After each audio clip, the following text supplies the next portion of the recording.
바이든 대통령은 어제 대국민 연설을 통해 총기 규제 입법을 재차 촉구하고 공격용 무기의 구입 연령을 21세로 상향해야 한다고 강조했습니다. 지난 1일 오클라호마주 털사 시내 병원에서 발생한 총격 사건의 범인은 해당 병원에서 척추 수술을 받은 환자였던 것으로 드러났습니다. 4월 말부터 5월 초까지의 코로나19 확진자가 공식 집계의 30배에 달할 수도 있다는 연구 결과가 나왔습니다. 이르면 오는 21일부터는 5세 미만 어린이들도 코로나19 백신 접종을 받을 수 있을 것으로 전망됩니다. 크리스정 펠팍 시장이 폴킴 의원이 거짓과 조작된 내용 유포로 명예를 훼손했다며 소송을 제기했습니다. 이상은 이 시각 주요 뉴스입니다.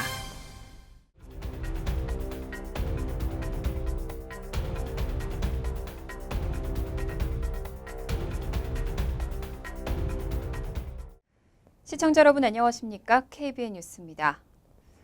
뉴욕 버팔로 슈퍼마켓과 텍사스주 초등학교 또 오클라호마주 병원까지 잇따른 총격 참사로 미국 사회는 충격에 빠졌습니다. 바이든 대통령은 어제 대국민 연설을 통해 총기 규제 입법을 재차 촉구하고 공격용 무기의 구입 연령을 21세로 상향해야 한다고 강조했습니다. 바이든 대통령은 어제 백악관에서 열린 대국민 연설을 통해 뉴욕주 버팔로와 텍사스주 유벨디 초등학교 총기 난사 등을 상기하고 총기 규제법을 재차 촉구했습니다. 총기 규제법을 통과시켜서 더 이상의 참사를 막기 위한 조치를 취해야 한다며 이것은 누구의 총도 빼앗는 것이 아니고 그동안 아무것도 행해지지 않았지만 이번에는 우리가 실제로 뭔가를 해야 한다고 강조했습니다. 그러면서 총기 구매 연령 상향과 총기 제조업체 보호장치 폐지, 총기 거래 시 신원조회 강화 등을 거론하고 의회에 조속한 처리를 요구했습니다. 바이든 대통령은 의회 의원들이 총기의 전면 금지에 동의할 수 없다면 공격용 무기를 구입할 수 있는 나이를 18세에서 21세로 올려야 한다고 덧붙였습니다. 민주당도 하원에서 총기 구매가 가능한 연령을 18세에서 21세로 올리는 우리 아이 지킴이 법안을 처리하기로 했습니다. 민주당 소속 낸시 펠로시 하원의장은 민주당 의원들에게 보낸 서한에서 해당 법안을 거론하고 다음 주에 표결을 실시할 것이라고 전했습니다. 해당 법안에는 반자동 소총을 구매할 수 있는 연령을 상향하는 것 외에 총기 밀매와 대용량 탄창 판매를 연방 범죄화하는 내용 등이 담겼습니다. 지난 1일 오클라호마주 털사 시내 병원에서 발생한 총격 사건의 범인은 해당 병원에서 척추 수술을 받은 환자였던 것으로 드러났습니다. 수술 후에도 허리 통증이 계속되자 병원에 여러 번 항의를 했었고 결국은 집도 의사를 공격한 것으로 확인됐습니다. 오클라호마주 털사의 총격 사건은 어제 오후 5시께 털사의 세인트 프랜시스 의료법인의 네털리 메디컬 빌딩에서 벌어졌습니다. 어제 털사 경찰은 소총과 권총으로 무장한 남성의 총격으로 현장에서 4명이 숨졌고 총격범 역시 현장에서 극단적 선택을 한 것으로 보인다고 밝힌 바 있습니다. 오늘 웬델 프랭클린 털사 경찰서장은 총격범은 오클라호마주 머스코지 주민인 45살 마이클 루이스로 최근 척추 수술을 받고도 통증이 계속되자 수술을 담당했던 의사에게 앙심을 품고 총격을 한 것이라고 밝혔습니다. 루이스의 몸에서 발견된 유서에 따르면 그는 앞선 5월 19일 숨진 프레스턴 필립스 박사의 집도로 수술을 받고 24일 퇴원했습니다. 하지만 이후로 통증이 계속되면서 병원에 전화를 걸고 여러 차례 불평을 쏟아낸 것으로 전해졌습니다. 이날 병원에 소총과 권총으로 무장한 채 들어간 그는 특별히 필립스 박사를 목표로 총격을 가했습니다. 이 과정에서 동료 스테파니 휴센과 병원 접수계 직원 아멘다 글렌, 병원에 방문한 외래 환자 윌리엄 러브 등 4명이 현장에서 그의 총에 맞아 숨졌습니다. 경찰은 첫 신고 후 5분 만에 총격 현장에 출동했고 총격범을 진압하는 과정에서 여러 명이 다친 것으로 전해졌습니다. 오미크론 하위 변이의 확산으로 코로나19 확진 사례가 수그러들지 않고 있는데요. 실제 확진자는 공식 집계의 30배에 달할 수도 있다는 연구 결과가 나왔습니다. 데니스 내쉬 뉴욕 시립공중보건대 전염병학 교수와 연구진이 지난달 7일에서 8일 뉴욕 시민 1,030명을 대상으로 조사를 실시한 결과 이들의 22.1%는 4월 23일부터 5월 8일 사이 코로나19에 확진된 것으로 나타났습니다. 이 표본 조사를 전체 뉴욕 시민에 대입하면 2주 동안 약 150만 명이 코로나19에 걸린 셈입니다. 하지만 같은 기간 뉴욕시의 공식 확진자 집계는 49,253명으로 연구 결과의 30분의 1에 불과했습니다. 연구진은 올해 초 첫 오미크론 변이 확산 이후에도 비슷한 조사를 했는데 그 결과 1월 1일부터 3월 중순 사이 뉴욕 시민 180만 명이 확진됐을 가능성이 크다고 결론을 내렸습니다. 이 또한 공식 집계의 3배에서 4배에 달합니다. 어제 내시 교수는 영국 일간 가디언과의 인터뷰에서 이런 차이가 뉴욕시만의 문제가 아닐 것이라고 지적하고 뉴욕 시민은 그래도 다른 지역의 미국인들보다 코로나19 검사를 받기 쉽다는 점을 고려하면 다른 지역의 확진자는 공식 집계보다 더 심각할 수 있다고 지적했습니다. 이렇게 연구 결과와 공식 집계의 차이가 큰 이유 중 하나로는 자가진단 검사가 꼽힙니다. 통상 자가진단은 집계에 포함되지 않기 때문입니다. 또 증상이 있거나 확진자를 접촉했어도 정보가 없거나 코로나19 장기화에 지쳐 검사를 받지 않을 수도 있습니다. 전문가들은 확진자의 과소 집계로 많은 사람이 확산세의 심각성을 체감하지 못할 수 있고 공중보건당국이 제대로 대응하는 데도 어려움을 겪을 수 있다고 지적했습니다. 이르면 오는 21일부터는 5세 미만 어린이들도 코로나19 백신 접종을 받을 수 있을 것으로 전망됩니다. FDA 백신 자문위원회는 오는 14일에서 15일 화이자와 모더나의 코로나19 백신에 대해 긴급 사용 승인 권고 여부를 결정할 예정입니다. 어제 아시시자 백악관 코로나19 대응 조정관은 코로나19 브리핑에서 백신 승인 일정을 제시하고 오는 21일부터는 5세 미만에 대한 코로나19 백신을 투여할 수 있을 것으로 예상했습니다. 식품의약국 백신자문위원회는 오는 14일에서 15일 회의에서 화이자와 모더나가 제출한 자료를 검토하고 긴급 사용 승인 권고 여부를 결정할 예정입니다. 자 조정관은 자문위 회의 직후 FDA의 결정이 내려질 것으로 예상하고 있다며 과정이 잘 진행되기를 기대한다고 말했습니다. 해당 연령대 아동들을 대상으로 한 코로나19 백신에 대해 FDA의 허가가 나오면 질병통제예방센터 자문위 권고와 CDC 승인을 거쳐 최종 사용 여부가 결정됩니다. 자 조정관은 백악관은 이런 과정의 결과에 대해 예단하지 않는다면서도 절차가 잘 진행되도록 열심히 일하고 있다고 강조했습니다. 또 5세 미만 어린이를 위한 화이자와 모더나의 백신 공급량은 충분하다면서 오늘부터 주정부와 약국, 보건소, 연방정부가 1,000만 회분을 추가로 주문할 수 있을 것이라고 덧붙였습니다. 40년 만에 최고 수준인 인플레이션이 계속해서 이어지고 있습니다. 미국인 10명 가운데 8명은 필요한 것만 구입하거나 더 저렴한 대체재를 찾는 등 소비 자체를 줄여가고 있습니다. 최근 시장 조사업체 NPD그룹의 보고서에 따르면 미국의 소비자 10명 가운데 8명은 향후 3개월에서 6개월 내 지출 계획을 다시 짜거나 심지어 줄일 계획이라고 밝혔습니다. NPD 수석 유통업계 고문 마셜 코어는 소비자들은 원하는 것을 구매하려는 욕구와 높은 물가에 사고 싶지만 양보해야 하는 필요성 사이에서 줄다리기를 하고 있다고 설명했습니다. 소비자 행동 전문가들은 상점 가격이 계속 오르면 많은 쇼핑객들에게서 3가지 변화가 나타난다고 전했습니다.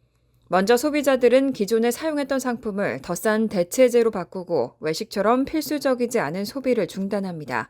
또 식료품점을 갔을 때 덜 사는 것뿐만 아니라 충동 구매도 덜 하다고 설명했습니다. NPD 자료는 소비자들이 이미 올 1분기에 지난해 같은 기간보다 소비를 줄였다는 점을 보여줍니다. 소비자들이 올해 1분기 일반 상품 매장에서 구매한 품목은 1년 전보다 6% 줄었고 쇼핑 빈도도 1년 전보다 5% 감소했습니다. 월마트의 경우도 지난달 실적 발표에서 소비자들이 더 싼 육류와 유제품을 구입하는 등 소비 패턴이 바뀌었다고 밝혔고 경쟁자인 타겟도 소비자들이 가전제품이나 가구, TV나 주방가전 등 불필요한 구매를 자제하고 있다고 밝혔습니다. 1달러 할인 소매업체인 달러 제너럴 역시 최근 실적 발표에서 고객들이 자사 매장에서도 보다 의도적으로 저가 상품 위주의 거래를 하고 있다고 밝혔습니다. 달러 제너럴의 최고 경영자 토드 바소스는 CNN과의 통화에서 고객이 압박을 느끼기 시작했다는 진정한 신호라고 지적했습니다. 바이든 대통령이 앞으로 몇 주 안에 사우디아라비아를 방문하기로 결정했다는 보도가 나왔습니다. 유가를 잡기 위해서 무함마드 빈 살만 왕세제와 만나고 적극적인 관계 개선에 나섰다는 분석이 나옵니다. 어제 워싱턴 포스트와 월스트리트저널 등 언론은 익명의 소식통을 인용해 바이든 대통령이 이달 말 사우디아라비아를 방문할 계획이라고 밝혔습니다. 바이든 대통령은 이달 말 이스라엘과 독일, 스페인을 순방할 계획인데 이 일정에 사우디가 추가되고 무함마드 빈 살만 왕세자와 만날 것으로 보인다는 소식입니다. 백악관 고위 관계자는 월스트리트저널에 바이든 대통령의 사우디 방문 여부에 대해 밝히지 않았지만 외국 지도자와 접촉하는 것이 미국의 이익에 부합하고 성과를 낼 수 있다면 대통령은 그렇게 할 것이라고 전했습니다. 앞서 바이든 대통령은 대선 후보 시절 무함마드 빈 살만 왕세자의 잔혹한 행태에 비판적인 언론인 자말 까슈끄지 사례와 관련해 사우디를 따돌릴 것이라고 다짐했었고 정보당국도 살만 왕세자가 까슈끄지의 사례를 승인했을 가능성이 높다고 판단한 바 있습니다. 하지만 인플레이션의 주요 원인으로 작용하고 있는 고유가에 대한 유권자들의 분노가 높아지면서 바이든 대통령이 석유 부국과의 관계 개선에 적극 나선 것이라는 분석이 나옵니다. 실제로 석유 공급 부족은 바이든 대통령과 집권 민주당의 가장 큰 정치적 부담이 되고 있습니다. 워싱턴 포스트에 따르면 바이든 대통령과 왕세자의 만남에 대해 바이든 행정부 내에서도 이견이 있었지만 우크라이나 전쟁이 에너지 가격을 급등시키자 결국은 관계 개선이 필요하다는 옹호론자들이 승리한 것으로 분석됩니다. 중국 최대 경제 도시인 상하이가 봉쇄 65일 만인 지난 1일 코로나19 봉쇄에서 해제됐습니다. 그간 쌓였던 화물 물량이 한꺼번에 밀려올 것으로 예상되면서 캘리포니아 항구에 물류 대란이 닥칠 수 있다는 우려도 나옵니다. 중국 최대 경제 도시인 상하이가 봉쇄 65일 만인 지난 1일 코로나19 봉쇄에서 해제됐습니다. 어제 로이터 통신에 따르면 상하이 봉쇄 기간에 항구는 열려 있었지만 공급망 훼손으로 공장 가동 등이 사실상 중단되면서 미국으로 오는 물량이 크게 줄었었습니다. 그런데 봉쇄 해제로 상하이 항구 기능이 정상화되면서 테슬라 전기차와 애플 노트북 등 각종 상품이 캘리포니아로 운송되고 봉쇄 이전 수준으로 회복될 것으로 예상되고 있습니다. 그동안 중국에서 넘어오지 못하고 쌓였던 화물 물량이 한꺼번에 밀려오면서 지난해 하반기와 같은 극심한 물류 대란이 닥칠 가능성도 나옵니다. 상하이항에서 출발한 미국 캘리포니아행 화물의 행선지는 대개 로스앤젤레스 항과 롱비치 항입니다. 롱비치 항만청의 마리오 코데로 이사는 로이터 통신에 상하이와 중국 화물 지연 상황을 고려할 때 롱비치 항으로의 화물은 어떤 형태로든 급증할 것이라며 얼마나 늘어날지는 두고 봐야 한다고 우려했습니다. 롱비치 항은 상하이 봉쇄 기간인 지난 4월에도 수입량이 9.2% 급증해 월간 최대치를 기록한 바 있습니다. 코데로 이사는 이달부터 중국산 미국 신학기 용품과 가을 패션 상품, 이른 크리스마스 배송 등이 예상된다고 말했습니다. 다만 LA항은 지난 4월 수입량이 6.8% 줄면서 다가올 화물 폭주에 대비할 수 있는 기회가 생긴 것으로 전해졌습니다. 주미 대한제국 공사관이 초대 대한제국 공사관원들의 활동 모습이 담긴 사진 2장을 공개했습니다. 그간 기록이나 그림으로만 전해진 활동 모습이 처음으로 사진으로 확인됐다는 점에서 의미가 큰 것으로 평가되고 있습니다. 주미 대한제국 공사관이 어제 기자간담회를 열고 초대 대한제국 주미 공사관원들의 활동을 담은 사진 2장을 공개했습니다. 사진은 마운트 버넌 워싱턴 도서관이 소장했다가 주미 대한제국 공사관과 자료 해제를 진행하던 중 발견된 것으로 전해졌습니다. 사진 중 한 장은 초대 주민대한제국공사 박정량이 지난 1888년 4월 26일 조지 워싱턴 전 미국 대통령의 생가 버지니아 마운트 버넌을 방문한 모습입니다. 무관 이종화와 수행관인 화가 강진희, 당시 서기관이었던 친일 반민족 행위자 이하영이 동행했습니다. 공사 측은 이번에 공개된 사진이 우리 공식 외교관원이 미국 기관을 방문한 가장 오래된 사진으로 보인다고 전했습니다. 박정양과 관원들은 한국 복식에 갓을 착용한 채 현지 복식의 인물들 사이에 나란히 서 있습니다. 이날 공개된 두 번째 사진에는 이완용과 이채연의 모습이 담겼습니다. 1889년 봄 마운트 버넌을 방문한 모습으로 역시 한복에 갓을 착용했지만 둘 다 모두 오른쪽 손에 서양식 우산을 들고 있습니다. 사진에 함께 담긴 배우자들도 한복을 차려입고 있습니다. 당시 공사관 서기관으로 근무했던 호러스 H. 앨런과 그의 딸도 사진에 담겼습니다. 주미 대한제국 공사관은 향후 관련 기관과 연구자들과의 협력을 강화하고 공사관과 한미 외교사 관련 자료를 적극 발굴하고 수집한 자료는 추후 전시회를 통해 공개할 계획이라고 밝혔습니다. 올해 팰리세이드팍 시장 민주당 예비선거는 초반부터 비방과 흠집내기에 집중된 양상을 보여왔는데요. 결국은 소송전으로까지 비화됐습니다. 크리스정 팰팍 시장은 그동안 폴킴 의원이 거짓과 조작된 내용 유포로 명예를 훼손했다며 소송을 제기했습니다. 재선에 도전하는 크리스정 팰팍 시장이 경쟁 후보인 폴킴 팰팍 시의원 등에 대해 명예훼손과 허위 사실을 유포했다며 선거 일주일을 앞두고 2,500만 달러 규모의 민사소송을 제기했습니다. 크리스정 시장은 어제 보도자료를 통해 폴킴 후보와 데이빗 로렌조 팰팍 민주당 클럽 회장 등을 상대로 명예훼손과 허위사실 유포, 사생활 침해 등에 대한 소송을 제기했다고 밝혔습니다. 지난달 31일 해켄색 뉴저지 주 법원에 제출한 소장에서 정 시장은 김 의원과 그를 지지하는 로렌조 팰팍 민주당 클럽 회장 그리고 김 후보의 선거 캠페인의 폴 리 매니저 등은 자신을 낙선시키기 위해 사실이 아닌 거짓되고 조작된 내용을 언론과 소셜미디어 등을 통해 대중에게 유포했다고 주장했습니다. 이어 정 시장은 피고 측에 2,500만 달러에 달하는 피해 보상과 함께 허위 내용 유포에 대한 공개 사과 등을 요구했습니다. 정 시장은 선거를 자신들에게 유리하게 만들기 위해 거짓 내용을 유포하고 무고한 시민을 괴롭히는 등 지역사회를 어지럽히는 행위들을 용납할 수 없다면서 법적 책임을 묻기로 했다고 밝히고 진실이 확실히 알려지려면 법적 대응 외에 다른 선택이 없다고 느꼈다고 전했습니다. 또 팰팍 지역사회를 위해서라도 선거 결과와 상관없이 끝까지 싸울 것이라고 강조했습니다. 이와 관련해 폴킴 의원은 아직까지 입장을 밝히지 않고 있습니다. 간추린 소식입니다. 국무부가 지난달 홈페이지에서 삭제했던 대만 독립을 지지하지 않는다는 문구를 복원한 것으로 확인됐습니다. 국무부는 지난달 28일 업데이트한 미국 대만 관계 설명 자료에서 우리는 대만의 독립을 지지하지 않는다는 기술을 다시 포함했습니다.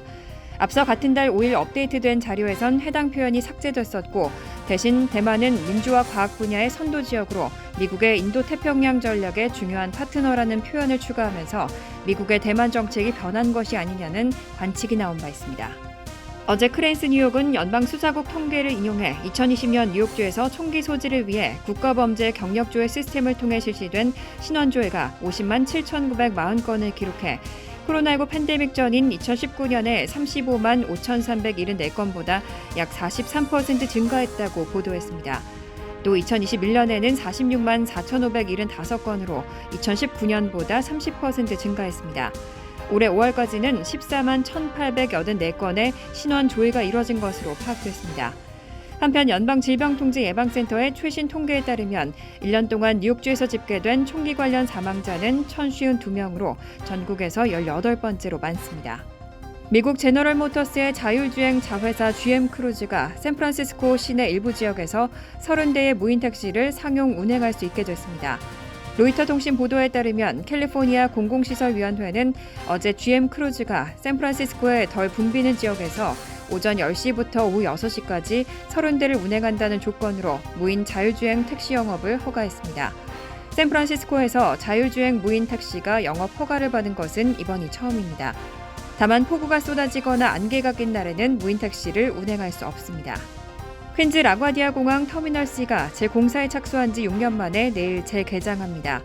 델타항공 전용으로 사용되는 터미널 C의 규모는 130만 스퀘어피트로 종전보다 2배 가까이 커졌고 4개의 중앙홀에 37개의 게이트가 위치합니다. 49개의 키오스크가 설치됐고 엄선된 예술 작품들도 만날 수 있습니다. 이번 재공사에는 공사비만 약 40억 달러가 투입됐습니다.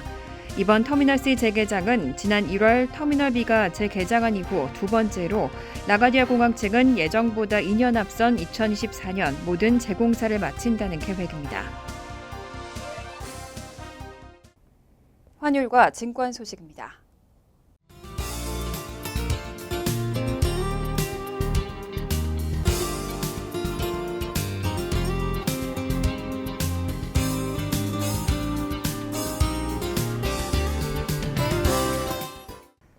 이어서 날씨입니다.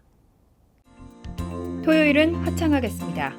낮 최고 기온은 81도, 섭씨 27도, 밤 최저 기온은 60도, 섭씨 16도로 예상됩니다. 일요일도 화창한 날씨가 이어지겠습니다. 월요일 역시 화창하겠습니다. 이상으로 KBN 뉴스를 마칩니다. KBN과 함께 즐거운 저녁 되시기 바랍니다.